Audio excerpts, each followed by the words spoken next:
तो जियोग्राफी का लेसन 1 हम स्टार्ट करेंगे, जिसका नाम है रिसोर्स एंड डेवलपमेंट। चैप्टर का नाम है आपका resource and development.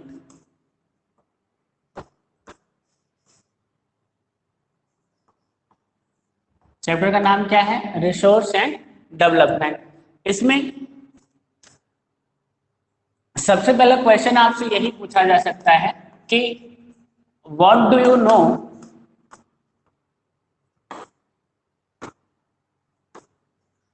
About resources. Resources से आप क्या समझते हैं? एक नंबर में क्वेश्चन पूछा जा सकता है what do you know about resources, या रिसोर्सेस से आप क्या समझते हैं। तो आप लिख सकते हैं everything available in our environment. कोई भी चीज जो हमारे एनवायरनमेंट में, एवरीथिंग यानी हर चीज जो हमारे एनवायरनमेंट में अवेलेबल है, which can be used, which can be used to satisfy our needs, provided it is technologically accessible, it is technologically accessible, economically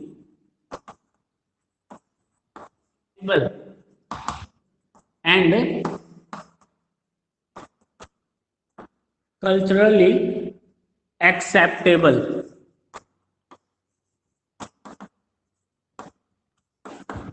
Term as resources। अब देखिए, इतनी बड़ी डेफिनेशन है जो आपको याद रखनी है। एक नंबर या 2 नंबर में जब आपका क्वेश्चन पूछा जाएगा what do you know about resources, तो आपको ये डेफिनेशन आपको लिखनी पड़ेगी। देखेंगे, इसको समझने की कोशिश करते हैं। एवरीथिंग, हर चीज, अवेलेबल इन अवर एनवायरनमेंट, यानी हमारे पर्यावरण में जो भी चीजें मौजूद हैं, which can be use to satisfy, जिसका उपयोग हम करते हैं सेटिस्फाई अवर नीड्स, अपनी आवश्यकताओं को पूरा करने के लिए। इस एनवायरनमेंट में जो कुछ भी मौजूद है और जिसका उपयोग ऐसे, जिसका हम उपयोग नहीं करते हैं वो रिसोर्सेज नहीं कहलाएगा। जिसका हम उपयोग करते हैं अपनी आवश्यकताओं को पूरा करने के लिए या अपने नीड्स को सेटिस्फाई करने के लिए, साथ में वो ऐसी चीजें होनी चाहिए जो आपके टेक्नोलॉजिकली क्या होना चाहिए? टेक्नोलॉजिकली एक्सेसिबल होना चाहिए। यानी आप जो भी चीज यूज कर रहे हैं उसके लिए आपके पास तकनीकी होनी चाहिए ताकि आप उसे एक्सेस कर सके, प्राप्त कर सके। पता चले आप कोई ऐसी चीज एनवायरनमेंट से लीजिए जिसको आप एक्सेस नहीं कर सकते, तो फिर वो रिसोर्स नहीं कहलाएगी। वो रिसोर्स नहीं कहलाएगी। रिसोर्स कौन सी चीज कहलाएगी? जिसकी टेक्नोलॉजी आपके पास है और आप उस तकनीकी के माध्यम से उसे एक्सेस कर लें। फॉर एग्जाम्पल, पेट्रोलियम आपने जमीन से निकाल लिया। आज से अगर 500 साल पहले की बात करें तो पेट्रोलियम तो जमीन के अंदर तब भी था, वो रिसोर्स था, लेकिन जब तक हमने उसकी टेक्नोलॉजी विकसित नहीं कर ली, उस पेट्रोल का यूज करने वाली टेक्नोलॉजी विकसित नहीं कर ली, तब तक पेट्रोलियम हमारे लिए रिसोर्स नहीं था। लेकिन जब हमने टेक्नोलॉजी विकसित कर ली तो उसी पेट्रोलियम, वही पेट्रोलियम आज क्या हो चुका है? हमारे लिए रिसोर्स बन चुका है। तो आप कह सकते हैं टेक्नोलॉजिकली एक्सेसिबल होनी चाहिए। दूसरा, इकोनॉमिकली फिजिबल होना चाहिए। ऐसा नहीं कि कोई चीज जमीन से, कोई भी चीज हम एनवायरनमेंट से लें और उसको प्रोसेस करने में इतना पैसा लग जाए, इतनी ज्यादा वो महंगी हो जाए कि आप उसका यूज ही ना कर पाओ। तो इसलिए इकोनॉमिकली फिजिबल होना चाहिए, आर्थिक दृष्टि से उपयोगी होना चाहिए। तीसरा, कल्चरली एक्सेप्टेबल हो जाए, सांस्कृतिक रूप से उसका उपयोग जो है, सांस्कृतिक रूप से उसे स्वीकार किया जाना चाहिए। कोई एनवायरनमेंट से कोई ऐसी चीज हम ले लें जिसका हमारे कल्चर पर बुरा इफेक्ट पड़े, तो वो रिसोर्स नहीं कहलाएगी। तो ये 3 पॉइंट आपको याद रखना है। टेक्नोलॉजिकली एक्सेसिबल होना चाहिए, इकोनॉमिकली फीसिबल होना चाहिए और कल्चरली एक्सेप्टेबल होना चाहिए। ठीक है, तो आप ऐसे भी कह सकते हैं दोज थिंग्स या those things which are technologically accessible, economically feasible and culturally acceptable and satisfy our needs known as resources. 4 point आपको मेन याद रखने हैं रिसोर्स की डेफिनेशन में। रिसोर्स क्या हो गया? कोई भी चीज जो इन्वायरमेंट से मिले। दूसरा, टेक्नोलॉजी के हिसाब से सही होनी चाहिए, इकोनॉमिक दृष्टि से सही होना चाहिए और लास्ट कल्चरली आपके लिए एक्सेप्टेबल होना चाहिए। तो ही आप उसे क्या कह सकते हैं? तो ही आप उसे क्या बोलेंगे? रिसोर्सेस। समझ में आ गया? इसका स्क्रीनशॉट ले लीजिए आप। ठीक है, अब आगे हम बात करें तो एक क्वेश्चन और पूछा जाता है। क्वेश्चन पूछा जाता है, is resources a gift of nature? क्या जो रिसोर्सेस हैं या are resources free gift of nature? Are resources free gift of nature? ये सारे आपके एनसीईआरटी के क्वेश्चंस आए हुए हैं, उन्हीं के साथ मैं आपको इस टॉपिक को समझाने का प्रयास कर रहा हूं। क्वेश्चन पूछा जा रहा है कि are resources free gift of nature? देखिए, हम बचपन से हमने 6वीं 7वीं 8वीं में पढ़ा, तो हमें यही पढ़ाया गया कि इस नेचर में जो चीज नेचर से हमें मिल रही है वो नेचर का गिफ्ट है। हमने यही पढ़ा कि प्रकृति में जो कुछ भी मिलती है, हवा, पानी, पेड़ पौधे, जल, ये सब नेचर की तरफ से हमें गिफ्ट में मिला है। लेकिन हम रिसोर्सेस की बात कर रहे हैं। हम किसकी बात कर रहे हैं? रिसोर्सेस की। तो क्या रिसोर्सेस फ्री गिफ्ट है नेचर के? यस या no? No, resources free gift of nature नहीं है। देखो, रिसोर्स कोई चीज कब बनेगी? कोई भी चीज रिसोर्स कब बनती है? जब उसे प्रोसेस किया जाता है। क्या किया जाता है? प्रोसेस किया जाता है। नेचर में तो बहुत सारी चीज हैं, लेकिन जब आप उसको प्रोसेस करते हैं तो वो आपके लिए रिसोर्स बनती है। तब ट्रांसफॉर्म करते हैं आप उसे, टेक्नोलॉजी के माध्यम से ट्रांसफॉर्म करते हैं या इंस्टीट्यूशन की मदद से ट्रांसफॉर्म करते हैं, तो जाकर वो क्या बनती है? रिसोर्स बनता है। तो रिसोर्स जो है वो फ्री गिफ्ट ऑफ नेचर नहीं होगा। तो आप ये लिख सकते हैं नो। क्या लिख सकते हैं? No, resources are function of human activities. क्यों? क्योंकि रिसोर्सेस जो है ना आपके, resources are function, resources are function of human activities.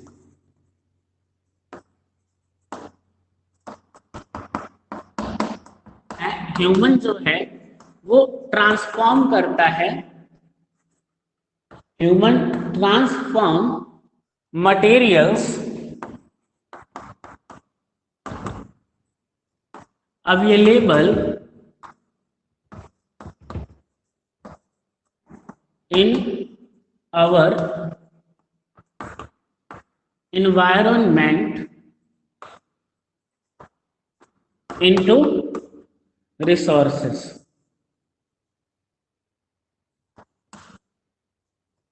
and use them। उसके बाद उसका यूज करता है। समझ में आ गया? एग्जाम्पल आप लिख सकते हो, जैसे आयरन ओर था, आयरन ओर, ठीक है। दूसरा हम एग्जाम्पल ले सकते हैं पेट्रोलियम। अब मैं इसको आपको समझा देता हूं।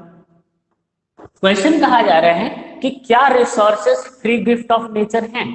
तो हम आंसर देंगे no, resources free gift of nature नहीं है। क्यों? क्योंकि resources are function of human activity. Resources जो होते हैं ना वो फंक्शन होते हैं किसके? काम होते हैं, फंक्शन होते हैं किसके, ह्यूमन एक्टिविटीज के, मनुष्य के द्वारा की गई गतिविधियों का परिणाम होते हैं। किसका परिणाम होते हैं, मनुष्य के द्वारा की गई प्रोसेस या गतिविधियां कह सकते हैं आप। Human transform materials available in our environment. Human क्या करता है, ट्रांसफॉर्म करता है जो भी मटेरियल एनवायरमेंट में अवेलेबल है इनटू रिसोर्सेस, उसे रिसोर्सेस में कन्वर्ट करता है और उसके बाद उसका यूज करता है।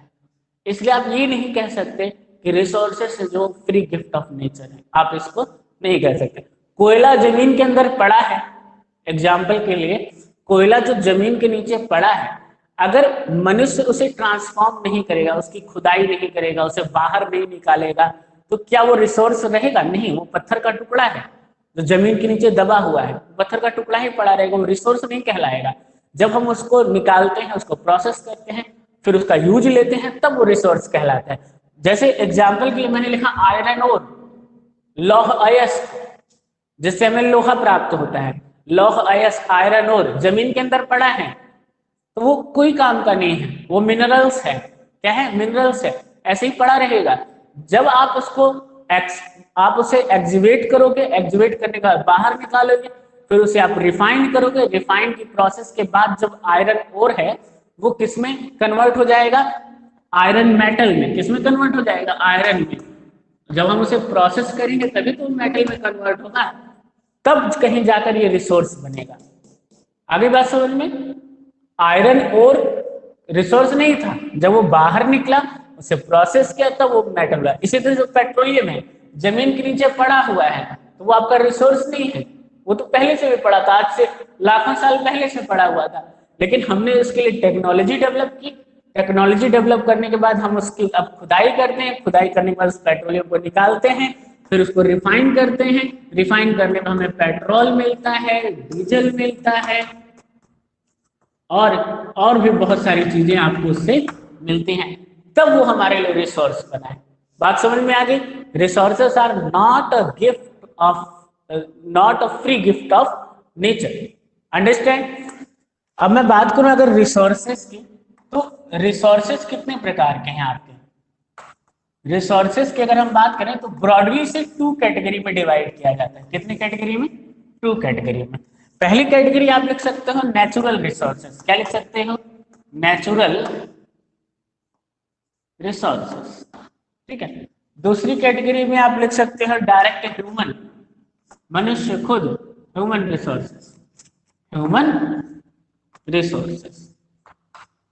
ठीक है। अब इस नेचुरल रिसोर्सेस को भी 2 भागों में बांटा जाता है। एक तो कहलाता है रीन्यूएबल। क्या कहलाता है? Renewable resources.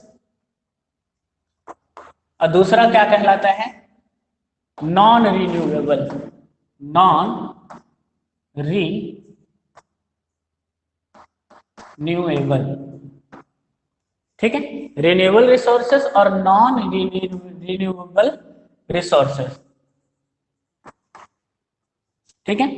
इसके बाद अगर हम बात करें ह्यूमन में, ह्यूमन के 2 पार्ट में बांट सकते हैं। एक आप कह सकते हैं स्ट्रक्चर्स, जो मनुष्य के द्वारा बनाए जाते हैं,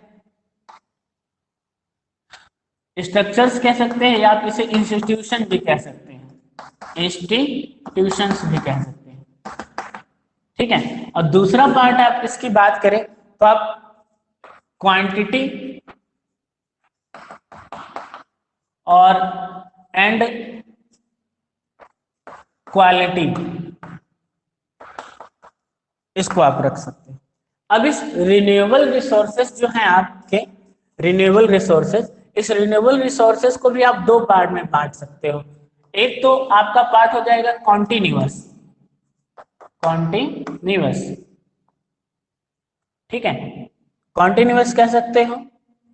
दूसरा जो पार्ट हो जाएगा वो कहलाएगा आपका बायोलॉजिकल, बायोलॉजिकल। ठीक है। कॉन्टिन्यूअस क्या होगा? कॉन्टिन्यूअस को में एग्जाम्पल आपका आ जाएगा विंड है, वाटर है, एक्सेट्रा। ठीक है। और बायोलॉजिकल है ना, बायोलॉजिकल को भी फिर से दो भागों में बांटा जाता है। बायोलॉजिकल को भी फिर से दो भागों में बांटा जा सकता है। एक तो आपका नेचुरल वेजिटेशन आ गया, नेचुरल वेजिटेशन आ गया। दूसरा आ गया आपका विल्ड लाइफ, क्या जाएगा, विल्ड लाइफ। उसी तरह से जो नॉन रिन्यूएबल रिसोर्सेस है इसे भी दो भागों में बांटा जा सकता है, इसको भी दो पार्ट में बांटा जा सकता है। एक तो रिसाइक्लेबल और दूसरे को नॉन रिसाइक्लेबल। इसका स्क्रीनशॉट लीजिए, फिर मैं इसको समझाता हूं आपको। देखें, नेचर से नेचुरल रिसोर्सेस कौन से होते हैं, ऐसे रिसोर्सेस जो नेचर से हमें मिलते हैं और उसमें हम मॉडिफिकेशन ज्यादा नहीं करते, डायरेक्ट यूज में ले लेते हैं। जैसे आपका पानी मिला, नदी से हमें पानी मिला, उसमें हमने कोई मॉडिफिकेशन ज्यादा नहीं किया, डायरेक्ट उसको हमने यूज में लिया। ऐसे रिसोर्सेस क्या कहलाएंगे, आपके नेचुरल रिसोर्सेस कहलाएंगे। अब इसमें भी दो प्रकार के रिसोर्सेस होगा, एक हो गया रिन्यूएबल रिसोर्सेस और एक हो गया non renewable resources. Renewable resources क्या होते हैं, जिसे आप पुनः प्राप्त कर सके, क्या कर सके आप, पुनः प्राप्त कर सके। हिंदी में कहते हैं नवीकरणीय, यानी जिसे आप बार बार प्राप्त कर सकें। ये भी कंटिन्यूअस होते हैं और बायोलॉजिकल होते हैं। कंटिन्यूअस कौन से होते हैं, जैसे हवा है, एयर आपकी हमेशा चलती रहेगी, आज चलेगी, आपने एक पवन चक्की लगा दी, विंड मिल लगा दी, आज हवा चलेगी तो बिजली बनेगी, कल फिर हवा चलेगी बिजली, यानी हवा बंद नहीं होगी, हवा चलती रहेगी। तो ये कंटिन्यूअस चलती रहेगी। विंड हो गया, वाटर हो गया, वाटर साइकिल जो है, भाप बनेगा बारिश होगी, फिर भाप बनेगा फिर बारिश होगी, तो ये कंटिन्यूअस साइकिल चलती रहती है, इसलिए इसको हम क्या बोलेंगे, कंटिन्यूअस रिन्यूएबल रिसोर्सेज। और जबकि बायोलॉजिकल कंटिन्यूअस नहीं होता है, आज आपने जंगलों को काट दिया,